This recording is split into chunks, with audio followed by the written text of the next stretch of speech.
قال الله تبارك وتعالى: أعوذ بالله من الشيطان الرجيم. بسم الله الرحمن الرحيم. واعبدوا الله ولا تشركوا به شيئا وبالوالدين إحسانا وبذي القربى واليتامى والمساكين وابن السبيل والجار ذي القربى والجار الجنب والصاحب بالجنب. وقال رسول الله صلى الله عليه وسلم: والله لا يؤمن والله لا يؤمن والله لا يؤمن. قالوا: من يا رسول الله؟ قال: من لا يأمن جاره بوائقه، أو كما قال النبي صلى الله عليه وسلم: صدق الله مولانا العظيم وصدق رسوله النبي الكريم، ونحن على ذلك من الشاهدين والشاكرين، والحمد لله رب العالمين. اللهم صل على محمد وعلى آل محمد كما صليت على إبراهيم وعلى آل إبراهيم إنك حميد مجيد. اللهم بارك على محمد وعلى آل محمد كما باركت على إبراهيم وعلى آل إبراهيم إنك حميد مجيد. محترم মুসল্লিয়ান کرام,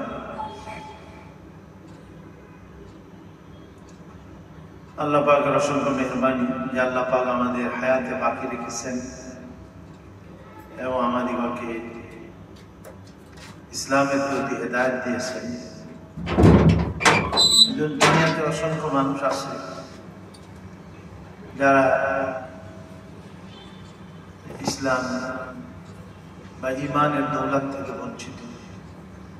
আল্লাহ পাক ইচ্ছা করলে আমাদেরকে ওই কাতারে শামিল করতে পারতেন, কিন্তু আল্লাহ পাকের অনেক দয়া এবং অনেক মেহরবানি যে আল্লাহ তাবারক ওয়া তাআলা আমাদেরকে মুসলমানদের কাতারে শামিল করেছে। আমরা খাঁটি মুসলমান হইতে হবে। আল্লাহ যেহেতু জন্মসূত্রে আমাদেরকে এদিকে ফেলাইছেন, ওদিকেও ফেলাইতে পারতেন, কিন্তু কোনো নিশ্চয়তা ছিল না যে আমরা ওই দল থেকে ওই কাতার থেকে ঘুরে আমরা এই মুসলমানদের কাতারে আসবো। কিন্তু আল্লাহ পাকের এই দয়ার বা এই ইহসানের শুকর আদায় করে আমরা শেষ করতে পারবো। সারা জীবনে যদি সিজদায় পড়ে থাকি তাও মনে হয় এর শুকর আদায় করা সম্ভব নয়। তো এই জন্য অন্তরে আল্লাহ পাকের কৃতজ্ঞতা রাখা যে আল্লাহ তোমার দয়া, তোমার দান কত বেশি, আল্লাহ এর শুকর আদায় করে শেষ করতে পারবো না। একজন কবি বলছেন তার ফার্সি কবিতার মধ্যে, আদামিয়াত দাদাইবা জাম্মা সুলমা করদাই, আদামিয়াত দাদাইবা জাম্মা সুলমা করদাই, আয় খুদা কুরবা শাওয়াব ইহসাবার ইহসান করদাই। আল্লাহ তুমি মানুষ বানিয়েছো, মানুষ না বানিয়ে যদি অন্যান্য প্রাণী বানাইতে তাও আমাদের কিছু করার ছিল। আবার মানুষের মধ্য থেকে বা মুসলমান করদাই, মুসলমান বানিয়েছো সাথে সাথে। কত মানুষ অমুসলমান যারা চিরস্থায়ী জাহান্নামে, চিরদিন তারা জাহান্নামের আগুনের ভিতরে জ্বলবে ঈমান না থাকার কারণে। আর আল্লাহ আমাদেরকে সাথে সাথে ঈমান দিয়েছো, ইসলাম দিয়েছো, আমরা মুমিন এবং মুসলমান। আল্লাহ তোমার ইহসান এত এত ইহসান আমাদের উপরে যে যা গণনা করে বা শুকর আদায় করে আমরা শেষ করতে পারবো। তোমার উপরে আমাদের জীবন উৎসর্গ। এই জন্য আল্লাহ পাকের দান দক্ষিণ, আল্লাহ পাকের দয়া অপরিসীম আমাদের। বিশেষ করে আল্লাহ যে আমাদের হেদায়েত দিয়েছেন, হাদানি আলহামদুলিল্লাহিল্লাযী হাদানা লিখাইরিল আদিয়ান ওয়া মা কুন্না লিনাহতাদিয়া লাউলা আন হাদানা আল্লাহ। কোরআন শরীফে আছে যে সকল প্রশংসা হয় আল্লাহর জন্য। হাদানা লিখাইরিল আদিয়ান, যিনি সর্বশ্রেষ্ঠ দ্বীন ইসলামের পথে আমাদেরকে হেদায়েত দিয়েছেন। হেদায়েত মানে রাস্তা দেখাইছেন। ওয়া মা কুন্না লিনাহতাদিয়া লাউলা আন হাদানা, আল্লাহ যদি আমাদেরকে এই পথে রাস্তা না দেখাতেন বা হেদায়েত না দিতেন, তাহলে আমাদের কারোর হেদায়েত পাওয়ার কোনো উপায় ছিল না। এই জন্য আল্লাহর জন্যই সকল প্রশংসা। গত সপ্তাহে আমরা আলোচনা করছিলাম যে একটা হাদিস হযরত আবু হুরায়রা রাদিয়াল্লাহু আনহু থেকে বর্ণিত। 5টি বাক্য আছে সেই হাদিসে, বা 5টি নসিহত। প্রত্যেকটি নসিহত কিন্তু অত্যন্ত গুরুত্বপূর্ণ, এবং একটা নসিহতের উপরে বয়ান করতে গেলে আসলে অনেক সময় লাগে, ব্যাখ্যা বিশ্লেষণ করা। তারপরে সংক্ষেপে যতটুকু আল্লাহ পাক আমাদের তৌফিক দান করেন আমরা জানা এবং বোঝার চেষ্টা করি, এবং প্রত্যেকটি নসিহত আমরা আমাদের জীবনের মধ্যে বাস্তবায়ন করি। হযরত আবু হুরায়রা রাদিয়াল্লাহু আনহু বা সাহাবায়ে কেরামকে বললেন যে তোমাদের মধ্যে কে আছে যে আমার থেকে এই বাণীগুলি গ্রহণ করবে, নিজে আমল করবে এবং অন্যকেও পৌঁছাইবে যে আমল করবে। হযরত আবু হুরায়রা রাদিয়াল্লাহু আনহু বলেন আমি। তখন নবীজি আলাইহিস সালাম তিনি বলেন যে আমার হাত ধরলেন এবং এই 5টি উপদেশ নবী আলাইহিস সালাম গুনে গুনে বললেন। ফাআদ্দাহুন্না খামসান, 5টা গুনে গুনে নবীজি বললেন। 1 নম্বর আমরা গত সপ্তাহে আলোচনা করছি, বললেন যে ইত্তাকিল মাহারিম তাকুন আবাদান নাস। তুমি যদি বড় আবেদ হতে চাও, ইবাদত গুজার বান্দা হতে চাও, তাহলে হারাম কাজকে বর্জন করো। যত হারাম কাজ আছে, আল্লাহর নিষিদ্ধ কাজ, অন্যায় অপরাধ, এগুলিকে ছেড়ে দাও, তাহলে তুমি বড় ইবাদত গুজার হবে। এইটা আমরা আলোচনা করছি যত সামান্য, যে গুনাহের থেকে বাঁচা নফল ইবাদত বন্দেগী থেকে বেশি গুরুত্ব রাখে। কেন নফল ইবাদত বন্দেগী মানুষ যদি না করে সে জাহান্নামে যাবে, কিন্তু সে যদি গুনাহের কাজে লিপ্ত হয় তাহলে তো সে জাহান্নামে যাবে। এই জন্য আমি নফল ইবাদত বন্দেগী যদি নাও করতে পারি, কিন্তু আমার জন্য হারাম কাজ থেকে বাঁচা, মিথ্যা থেকে বাঁচা, তারপরে মানুষকে ঠকানো থেকে বাঁচা, তারপরে আপনার জেনা ব্যভিচার, খুন খারাপি, যত পিতা মাতাকে কষ্ট দেওয়া, গুনাহে কবিরা প্রায় 100-এর উপরে আছে। এই গুনাহে কবিরাগুলি আমাদের জানা উচিত। এই জন্য যে 1 মিনিটের মাদ্রাসা আছে, বিভিন্ন মসজিদে তালিম, আমাদের এখানেও মনে হয় তালিম আসরের সময় 1 মিনিটের মাদ্রাসা, ওর মধ্যে ওই একটা কবিরা গুনাহ বলা আছে। এগুলি জানতে হবে কেন? যেন আমি গুনাহ থেকে নিজেকে হেফাজত করতে পারি, বাঁচতে পারি। যে ফরিদউদ্দিন আত্মার, আমরা ছোটবেলায় তো এই পংক্তি পড়তাম এই মাদ্রাসার মধ্যে, ফার্সি। তো উনি এই কথাটা বলছেন, কুওয়াতে নেকি নাদারি বদমাকুন, কুওয়াতে নেকি নাদারি বদমাকুন, বরওজুদে খুদ সাতম বেহদ মাকুন। যে তুমি নেকি, মানে নেকি বলতে এখানে নফল ইবাদত করতে পারো না তো করো না, কিন্তু বদমাকুন, বদ মানে হলো গুনাহের কাজ তুমি করো। বরওজুদে খুদ সাতম বেহদ মাকুন, নিজের উপরে, নিজের নফসের উপরে, নিজের সত্তার উপরে তুমি জুলুম করো না, অত্যাচার করো। এজন্য গুনাহের কাজ যেটা আমরা আলেমুল আমাদের থেকে শুনি, সেটা আমরা ছেড়ে দিই। মসজিদে নামাজ পড়ি, তেলাওয়াত করি, জিকির আজকার করি, তো বাইরে অফিসে গিয়েই আমরা অমনি গুনাহে শুরু হয়। চোখের গুনাহ করি, জবানের গুনাহ করি, গীবত শিকায়ত করি, হারাম জিনিস দেখি, বেগানা মেয়েদেরকে দেখি, এগুলি বর্জন করো। গুনাহ থেকে তুমি বেঁচে থাকো, তো পৃথিবীর মধ্যে সর্বশ্রেষ্ঠ ইবাদত গুজার তুমি। আর দ্বিতীয় নম্বরে বলছে ওয়ারদা বিমা কাসামাল্লাহু লাকা তাকুন আগনান নাস। তুমি যদি বড় ধনী হতে চাও, আল্লাহ তোমার জন্য যেটা বন্টন করেছেন ওই বন্টনের উপরে তুমি রাজি থাকো, সন্তুষ্ট থাকো। এর মধ্যে দুইটা জিনিস আছে, একটা হলো কানাআত, আল্লাহ যেটা আমার উপরে দিয়ে আমার জন্য বরাদ্দ করেছেন তার উপরে আমি সন্তুষ্ট থাকবো, কানাআত বলা হয় এটা। আর আরেকটা হলো রেজা বিল কাজা, অর্থাৎ আল্লাহ পাকের ফয়সালার উপরে রাজি থাকা। নবীজি আলাইহিস সালাম নবীজির ছেলেকে দাফন করতেছেন, চোখেও পানি পড়তেছে টপটপ করে। নবীজির হুজুরের মেয়েকে জায়নাব রাদিয়াল্লাহু আনহাকে নবীজি দাফন করতেছে, চোখ দিয়ে পানি পড়তেছে, অন্তর ব্যথিত। তারপরে সাহাবারা জিজ্ঞাসা করছে, ইয়া রাসূলুল্লাহ আপনি কাঁদতেছেন? হুজুর বললেন যে আল্লাহ পাক তো অন্তরের ভিতরে মায়া মহব্বত রেখেছে, ভালোবাসা রেখেছে, তো আমার চক্ষু থেকে পানি ঝরছে, আমার হৃদয় ব্যথিত হয়েছে। জবানের দিকে ইশারা করে বললেন, কিন্তু আমার জবান আল্লাহর তাকদীর যেটা, ফয়সালা যেটা, এর বিরুদ্ধে কোনো বাক্য উচ্চারণ করবে।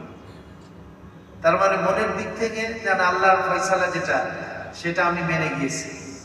আর আল্লাহর ফয়সালা মানা ছাড়াও তো আমাদের উপায়ও নাই। হয়তো আমরা সন্তুষ্ট চিত্তে মানলাম, না হয় আমরা অসন্তুষ্ট চিত্তে, সেটা তো আমাদেরকে মানতেই হবে। এজন্য নবীজি এই হাদিসের মধ্যে পাঁচটা বিষয়ের দোয়া করতেন। হ্যাঁ, তার মধ্যে একটা কিন্তু এইটাও, আল্লাহুম্মা ইন্নী আসআলুকা সিহহাত, আল্লাহ আমি তোমার কাছে সুস্থতা কামনা করি, তুমি আমাকে সুস্থ রাখো, অসুস্থতা থেকে তুমি আমাকে হেফাজত করো। বলে ইফফাত মানে পাক দামানি, পাক দামানি মানে হলো পবিত্রতা। মানে অশ্লীলতা থেকে, বেহায়াই থেকে, পাপ কাজ থেকে নিজেকে পবিত্র রাখা, এটাকে বলে পাক দামানি। পাক সাফ রাখা, নিজের অন্তরকেও পবিত্র রাখা, নিজের অঙ্গ প্রত্যঙ্গ গুলাকেও পাক সাফ রাখা, এটাকে বলে ইফফাত। ইফফাত মানে হলো পাক সাফ থাকা, পবিত্র থাকা। আল্লাহ আমি তোমার কাছে পবিত্রতা কামনা করতেছি, শারীরিক পবিত্রতা, আন্তরিক পবিত্রতা, উভয় পবিত্রতা। বল আমানত, 3 নম্বর বলছেন নবীজি আমানতদারি, যেন খেয়ানত না করে বসে আমি কোনো বিষয়, অন্যের সম্পদের মধ্যে, টাকা পয়সার মধ্যে, আমার যে কাজকর্ম আছে বা দিন শরিয়াত, সবগুলি আমানত। আল্লাহ কোরআন শরীফ আমাদের কাছে আমানত রাখছে। হ্যাঁ, তো কোরআন শরীফের হুকুম আহকাম মানলাম না, তাহলে এটা তো খেয়ানত হয়ে গেল। আমানতদারি রক্ষা, আমানত মানে শুধু মাল সম্পদের আমানত তা, আমার সন্তান সন্ততিও আমার কাছে আমানত। নামাজটাও কিন্তু আমানত, আল্লাহ নামাজটা আমাদের কাছে আমানত রেখেছে। আল্লাহ দেখতে চান যে নামাজটা কিভাবে আমরা এই আমানতকে রক্ষা করি, খেয়ানত না করে বসে নামাজ ছেড়ে দিলাম, নামাজ তত্র ভাবে পড়লাম, এটাও কিন্তু একটা খেয়ানত। আল্লাহ আমাকে স্ত্রী দিয়েছেন, এটাও আমার কাছে আমানত। আমি আমার স্ত্রীর সাথে কেমন আচরণ করি, এটাও আল্লাহ তাআলা দেখবেন। যদি উল্টা হয়, আল্লাহর হুকুমের বিরুদ্ধে যায়, তাহলে কিন্তু আমি খেয়ানত করে বসি। এই জন্য আমানতের কিন্তু ব্যাপক অর্থ। আমরা যে শুধু একটা, কেউ আমার কাছে টাকা পয়সা রাখলো, আমি তাকে দিয়ে দিলাম, আবার এটা শুধু আমানত।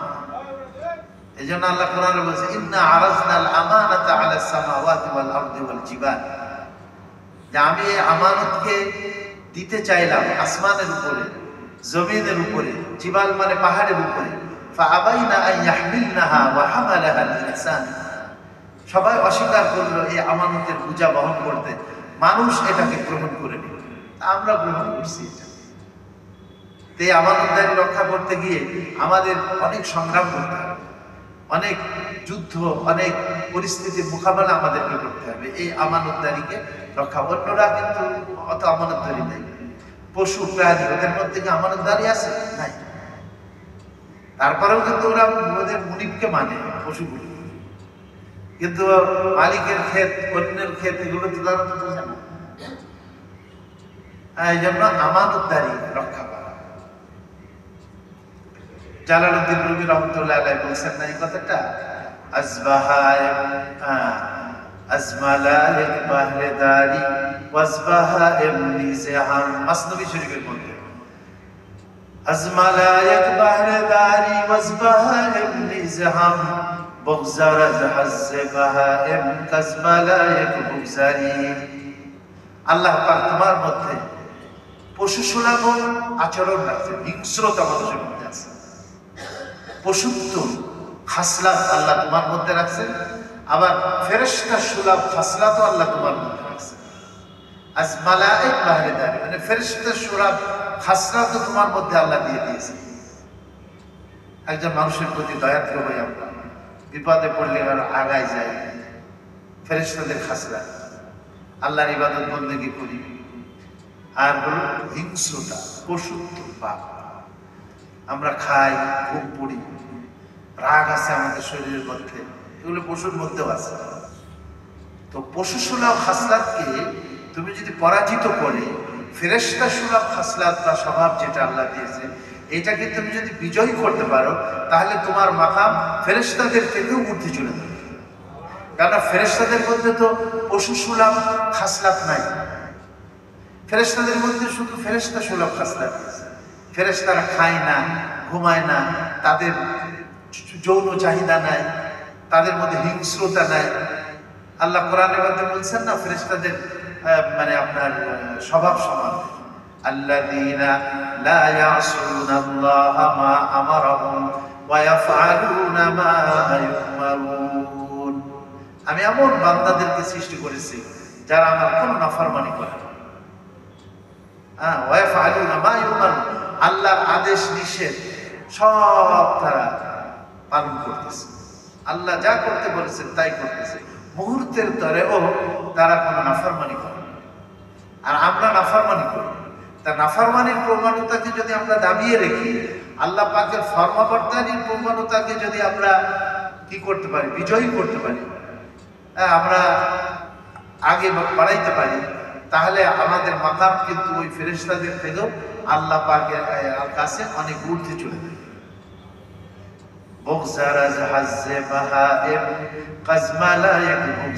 বাহায়েম মানে প্রাণী, দের খাসলাতকে তুমি ছেড়ে দাও, তাহলে ফেরেশতাদের থেকেও ঊর্ধ্বে চলে যাবে। হে ইনসান, হে মানুষ, তোমার মাকাম। এই জন্য নবীজি এখানে দোয়া করছেন যে আল্লাহ তুমি আমার মধ্যে আমানতদারি দাও, আল আমানাত ওয়া হুসনাল খুলুক।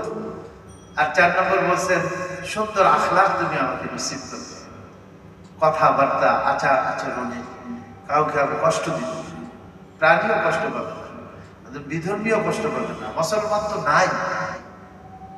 আমার আমল আখলাককে এমন সুন্দর বানায় দাও যে হসনে আখলাক মানে কি, সুন্দর চরিত্র, সুন্দর আখলাক, আচার আচরণ যেন সুন্দর হবে তোমার কাছে। আর 5 নম্বরে রেজা বিল কাসা, আর তোমার পক্ষ থেকে যা তুমি আমার জন্য ফয়সালা করেছো তার উপরে যেন আমি সন্তুষ্ট থাকতে পারি, খুশি থাকতে পারি। রেজেকের লাইনে হোক অথবা অন্য যে কোনো লাইনে হোক, সব বাচ্চা কাচ্চা মারা যায়, আপন জন চলে যায়, বড় কোনো বিপদ, আর্থিক কোনো বিপদ চলে আসে, চাকরি বাকরির লাইনেও চলে আসে, না আমি তো আসলে জানি না যে আমার জন্য কোনটা কল্যাণকর। আল্লাহ যেটা আমার জন্য কল্যাণকর সেটাই আল্লাহ ফয়সালা করছেন, আলহামদুলিল্লাহ। এজন্য বলছেন যে ওয়ারদা বিমা কাসাবাল্লাহু লাকা তাকুন আগনান নাস, আল্লাহ তোমার জন্য যেটা ফয়সালা করেছেন সেটার উপরে তুমি সন্তুষ্ট থাকো, তাহলে তুমি কি হয়ে যাবে, আগনান নাস, সব থেকে বড় ধনী হয়ে যাবে, তোমার অন্তরটা ধনী হয়ে যাবে। আল্লামা ইবনে আউন বহুত বড় মুহাদ্দিস ছিলেন। ইবনে আউন রাবিদের মধ্যে একজন অনেক বড় প্রসিদ্ধ রাবি, ইবনে আউন রাহমাতুল্লাহ আলাইহি।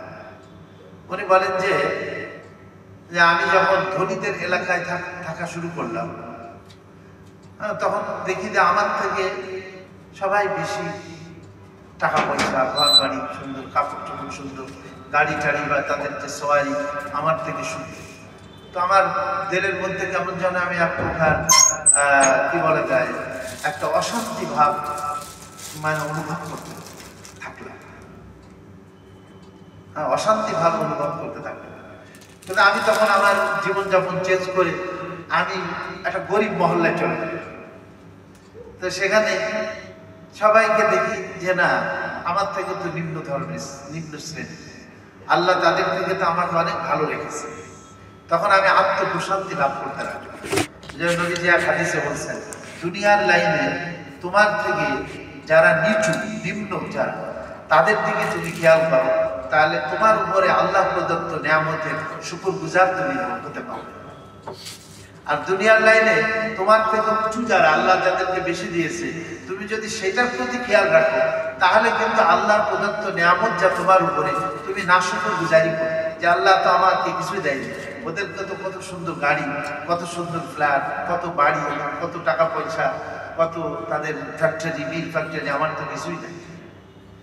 এজন্য নবীজি বলছেন, দুনিয়ার লাইনে তোমার থেকে যারা উঁচু তাদের দিকে দেখবা, তোমার থেকে যারা নিচু তাদের দিকে তুমি খেয়াল করবা, তাহলে আল্লাহ প্রদত্ত নিয়ামতের তুমি শুকরগুজার করবে। আর আল্লাহর নিয়ামতের শুকর করলে আল্লাহ নিয়ামত বাড়ায় দেয়, আর আল্লাহর নিয়ামতের না শুকরগুজারি করলে আল্লাহ নিয়ামতকে কি করেন, ছিনিয়ে নেন। এজন্য আল্লাহর কুনু ইবাদাল্লাহি ইখওয়ান, নবীজি কয়েকটা দোয়া করতেন, তার মধ্যে একটা করতেন হলো যে আল্লাহুম্মা ইন্নী আসআলুকা লিসানান যাকিরা, যে আল্লাহ আমি তোমার কাছে জিকির করনেওয়ালা জবান চাই। জিকির করনেওয়ালা কি চাই? জবান চাই। আল্লাহুম্মা ইন্নী আসআলুকা লিসানান যাকিরা।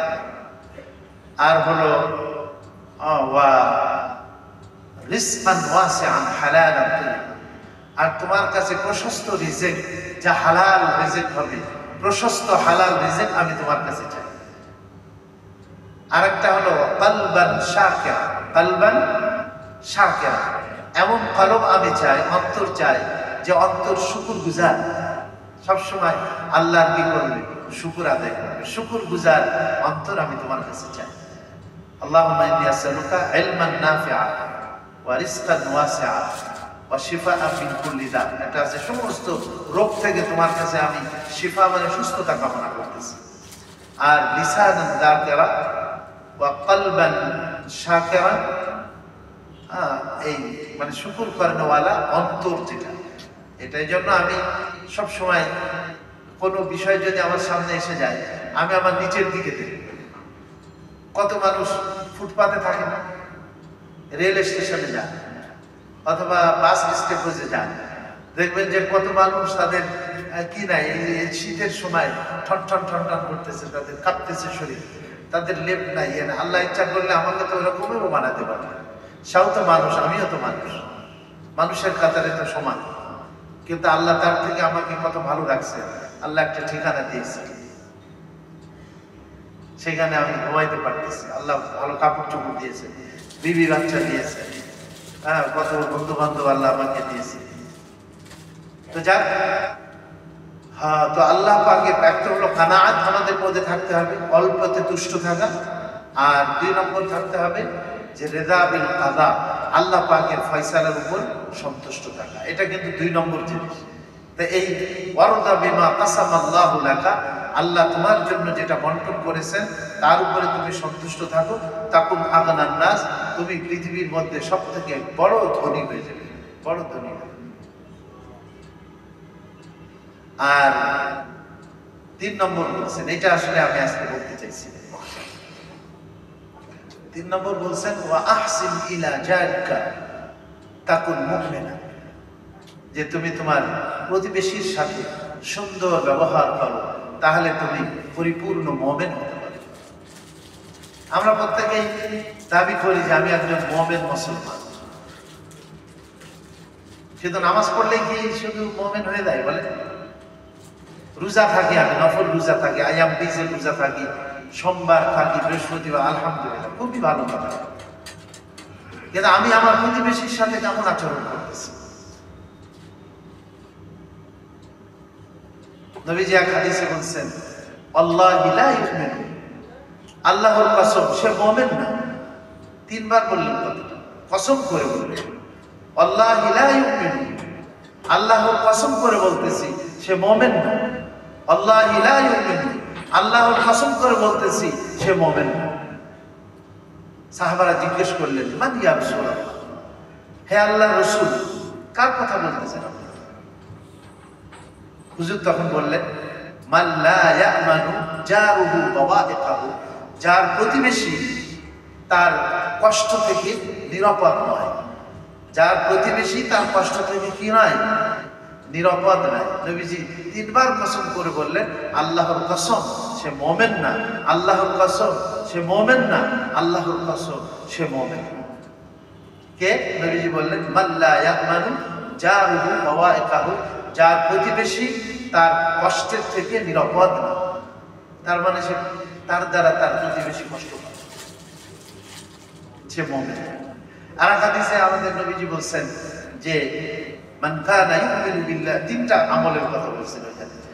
মান কানা ইউমিনু বিল্লাহি ওয়াল ইয়াউমিল আখির, যে আল্লাহর উপরে বিশ্বাস রাখে, ইয়াউমে আখিরাতের উপরে বিশ্বাস রাখে, ফালইউকরিম যায়ফাহু, সে যেন তার মেহমানকে সম্মান করে,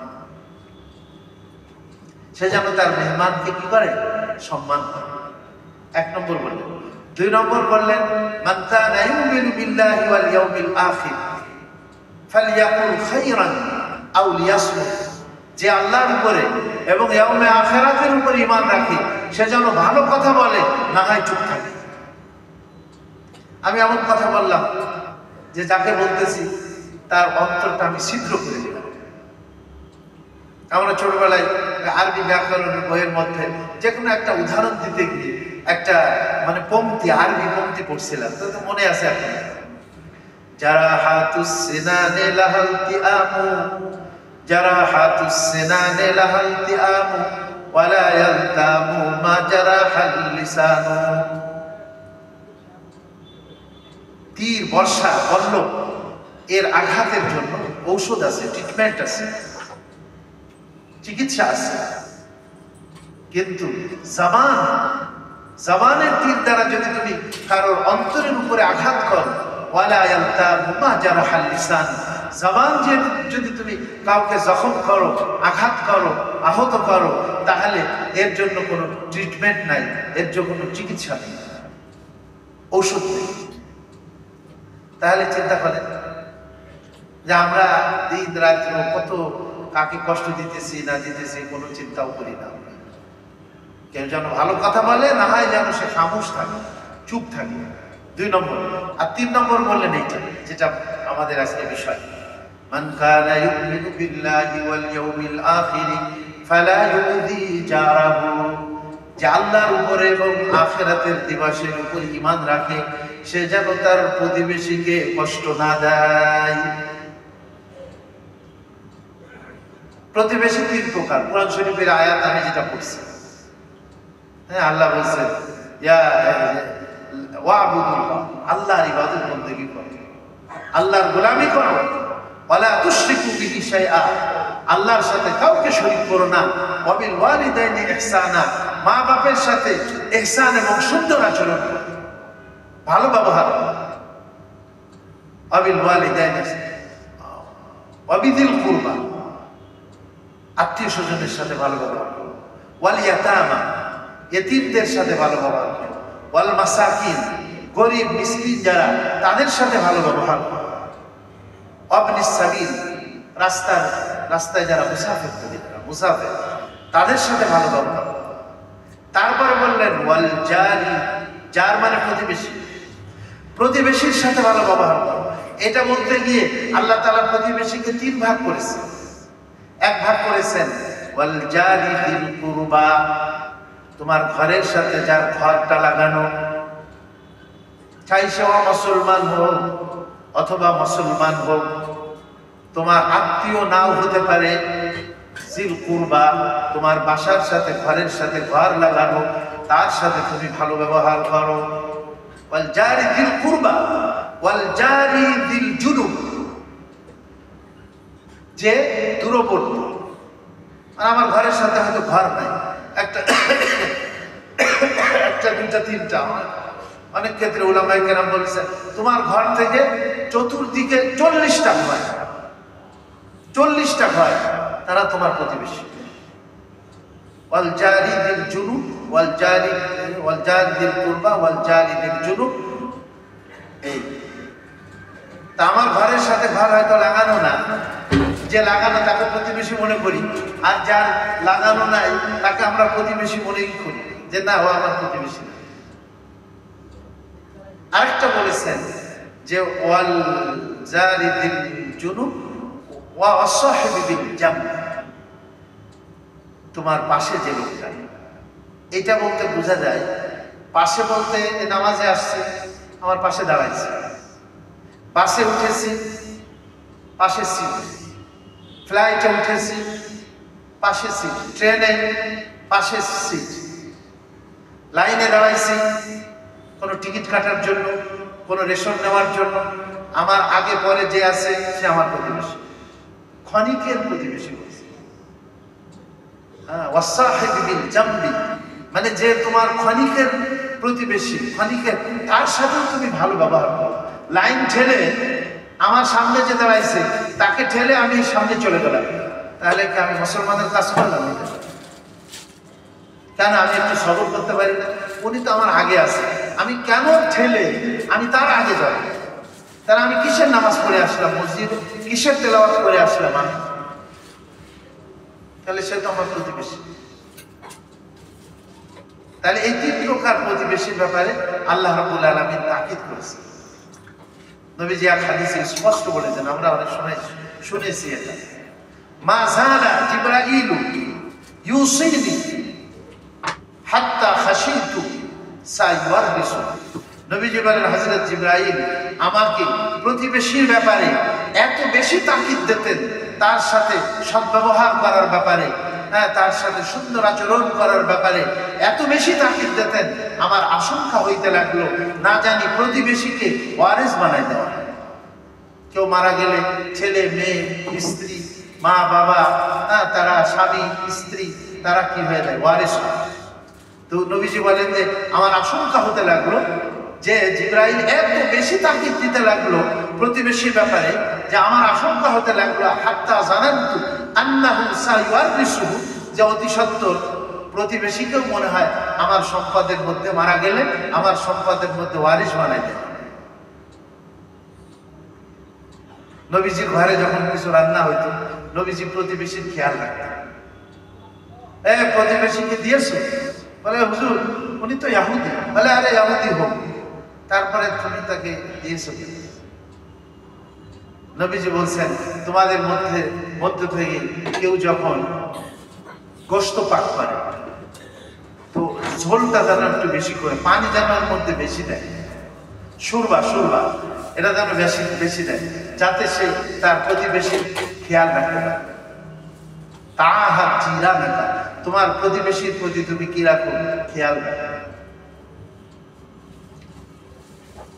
দেখো প্রায় সময় হয়ে গেছে, আমি আর একটা কথা বলে শেষ করতেছি। এটা আমাদের দারুল দেওবন্দের মুফতি শফি সাহেব, যিনি মাআরিফুল কোরআন লিখছেন, তাফসীরে মাআরিফুল কোরআন, এটা বাংলা হয়ে গেছে।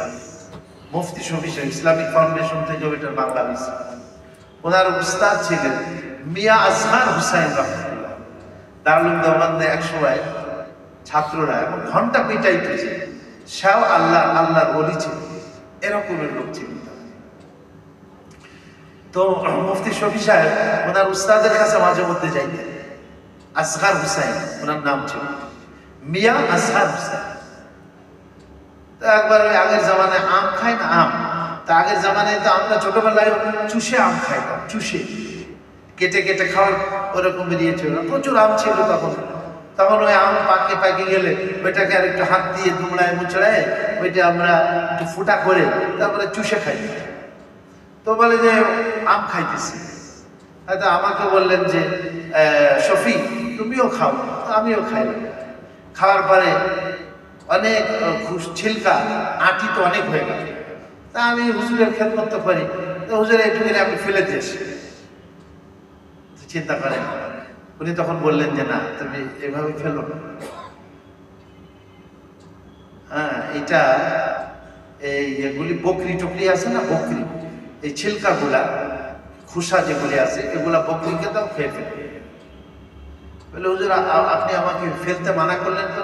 বলে যদি তুমি এটা ফেলো তাহলে আমাদের যে প্রতিবেশী পাশে যে আসছে তাদের বাচ্চারা হয়তো এটা দেখবে, আমের ঘ্রাণ পাবে, তাদের হয়তো কিনার শক্তি সামর্থ্য নাই। অনেকের থাকতে পারে হয়তো আম যে কিনবে সেই শক্তি সামর্থ্য নাই, তো তারা তাদের বাচ্চাদেরকে হয়তো ক্রয় করে দিতে পারবে না, তো বাচ্চারা কষ্ট পাবে। এর ঘ্রাণে তাদের বাচ্চারা কষ্ট পাবে, আর তারা হয়তো বাচ্চাদেরকে আম ক্রয় করে দিতে পারবে না। এই যে কষ্ট পাবে আমার প্রতিবেশীর লোকেরা, তাহলে এটা আমি চাই না, এটা আমি কি করি না, চাই না। সুবহানাল্লাহ। তাহলে ছোট্ট জিনিস দেখেন, ওনারা খেয়াল রাখতেন যে প্রতিবেশীকে এতটুকু জিনিসের দ্বারাও যেন আমার প্রতিবেশী কি না পায়, কষ্ট না। আর আজকে তো আমরা এমন এক পরিস্থিতি, শহরের মধ্যে এক জামানা ছিল বাড়ি প্রত্যেকের সাথে একতলা বাড়ি ছিল, যার যার খোঁজ খবর নেওয়া হয়তো মহল্লার মধ্যে কে কি হালাতে আছে, কে কি অবস্থায় আছে না আছে। এখন যখন লেটেস্ট ফ্ল্যাট বাড়ি টাড়ি হয়ে গেছে, 20 তলা ভবনে বাস করি, এখন পাশে থাকি, তারও আমরা কি করি না, কোনো খেয়াল রাখি বা কোনো যোগাযোগই নাই। আমি প্রতিবেশীর এত তাকিদ করা হয়েছে কোরআন এবং হাদিসে পাকের মধ্যে, কিন্তু আমার পাশে প্রতিবেশী এটা আমি কি করি না, খেয়াল করি না। অনেক সময় দাওয়াত টাওয়াত দিলে নিজের লেভেলে যারা আছে তাদেরকে আমি দাওয়াত দিই। আমার মতো ইন্ডাস্ট্রিজের মালিক আছে, কোটিপতি আছে, বড় বড় ব্যবসায়ী আছে, দেখা যায় তাদের, কিন্তু আমার পাশে ঝুপড়ি আছে, একটা বস্তি আছে, কিন্তু ওই বস্তির লোককে আমি কি করি না, দাওয়াত দিই। চিন্তা করি না সে যে আমার প্রতিবেশী। কারণ আমি মনে করি আমার প্রতিবেশী তারা যাদের সাথে আমি চলাফেরা করি, আমার বন্ধু বান্ধব, এক লেভেলের মানুষ যারা, তারা আমার প্রতিবেশী।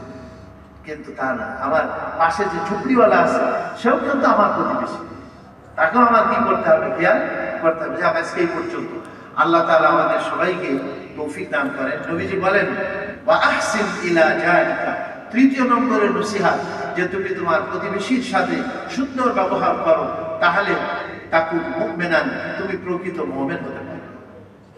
দেখেন লস অ্যাঞ্জেলেস, এই যে আমেরিকার সব থেকে, ক্যালিফোর্নিয়ার সব থেকে আধুনিক শহর, আর যেখানে সেলিব্রিটি, আর যেন বলিউড হলিউডের সব যারা মানে আপনার ব্যক্তিত্ব আছে, তারাই সেখানে থাকে, বিশ্বের সেরা ব্যক্তিত্ব যাদেরকে মনে করা হয়। আর দেখেন চুলে পুড়ে সাক্ষার হয়ে গেল, আর পৃথিবীর শ্রেষ্ঠতম টেকনোলজি যাদের কাছে, আগুন নির্বাপনের উপর থেকেও ফেলাচ্ছে আমরা দেখছি, কিন্তু কই নিতেছে না। বরঞ্চ এমন এরকম মানে আপনার বাতাস আল্লাহ তাআলা চালু করে দিয়েছে যে সে বাতাসে এলাকাতে এলাকা হাজার হাজার বিঘা, হাজার হাজার বাড়ি পুড়ে সব কি হয়ে গেছে, ভস্ম হয়ে গেছে। কি হয়েছে না? ইন্না বাতশা রাব্বিকা লাশাদীদ। এর থেকে শিক্ষা নেওয়া উচিত। যদি তুমি কারো উপরে জুলুম করো, তাহলে তোমাকেও আল্লাহ আছেন, আল্লাহ দেখতেছেন, তাহলে এর বদলে আল্লাহ দুনিয়াতে নিয়ে নিতে পারে, আখিরাতে তো নিবেনই আল্লাহ তাআলা। খবরদার তুমি কারোর উপরে, এই যে নিরীহ ফিলিস্তিনের নারী শিশু মুসলমানদের উপরে তারা যে জুলমের ব্যাপারে যে সহযোগিতা করছে, তারা আল্লাহ তাআলা, তারা তো হাজার হাজার টাকা অস্ত্র এদের কাছে, ইসরায়েলের কাছে বিক্রি করে ইসরায়েল এই নিরীহ শিশু আর নারীদেরকে হত্যা করতেছে নির্বিকারে।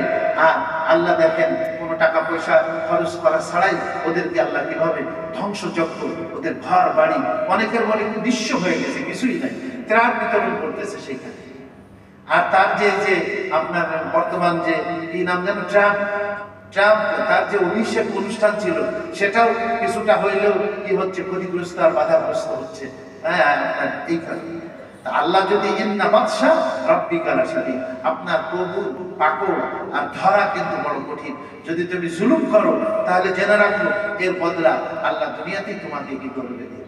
আল্লাহ আমাদের সবাইকে এই সমস্ত ঘটনা বলি এবং দৈনন্দিন যত ঘটনা আমার আপনার সামনে ঘটতেছে, এর থেকে শিক্ষা গ্রহণ করে, নসিহত অর্জন করে আমি যেন আখিরাতের প্রস্তুতি নিতে পারি। এই যে কেবলই দেখলাম আমাদের গত সপ্তাহে 2টা জানাজা পড়ছে, আবার আজকে এখানে জানাজা হাজির হয়ে গেছে। দৈনিক কত জানাজা আমরা করতেছি। আমাকেও তো একদিন এই আমাকে জানাজা পড়ানো হবে, আমার জানাজা পড়ানো। তার জন্য আমরা প্রস্তুতি নিয়ে আখিরাতের তৈরি করি। আল্লাহ আমাদের সবাইকে খাঁটি মুমিন মুসলমান হওয়ার তৌফিক দান করেন। ওয়া আখিরু দাওয়ানা